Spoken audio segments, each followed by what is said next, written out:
Last কবে আমি আমাদের বাড়িতে মাছ রান্না করেছিলাম আমার ঠিক মনে নেই, তবে আজ প্রথম মানে এতদিন পর রান্না করছি, তাই আমি মনে মনে ভাবছিলাম যে আমাদের ঘরে আমি লাস্ট কবে মাছ রান্না করেছি আমার মনে নেই কেন। ব্লগে দেখতে হবে কোন ব্লগে কোন তারিখে আপলোড করেছি, তাহলেই জানতে পারবো। হ্যালো এভরিওয়ান, আমি রিনা নতুন আরেকটা ব্লগের সঙ্গে চলে এসেছি। ব্লগগুলো যদিও অনেক দিনকার, তবে এখন এডিট করছি। মাস দুইয়ের মতন আমাদের তো একদমই ঠিকঠাক মতন কাজ হচ্ছে না। কন্টিনিউ কাজ করলেও টাকা কন্টিনিউ আমরা সমস্ত হাতে পাচ্ছি না, একবারে ছিঁড়ে ছিঁড়ে। যদি 500 টাকার কাজ হয় সেখানে 100 টাকা ধরিয়ে দিয়ে চুপ করে বসে থাকে। তো কি করব, এভাবেই সংসারটা চালাতে হচ্ছে। লাস্ট কবে মাছ রান্না হয়েছিল সেটা জানি না, তবে আজকে রান্না করছি। কালকে রাত্রেই নিয়ে এসেছিল, কালকে রাত্রে কিছুটা খেয়ে নিয়েছি। আজকে আবার কিছুটা রয়েছে, সেটা মাছের ঝোল আর শাক ভাজা করব। এদিকে লেটও হয়ে গেছে, শুভ স্কুল তো চলে গিয়েছে, ওর বাবা যাবে বলে আমি তাড়াহুড়ো করে রান্নাটা করছি।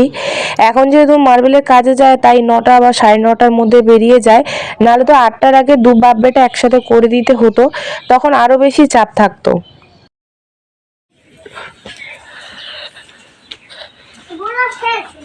শুভ ব্লগের মাঝে আর কি বলবো বলো, বলার কিছু নেই। মানে এতদিন পর ব্লগটা এডিট করছি, তো তাই সেদিন কি কি করেছিলাম ঠিক আমার মনে নেই।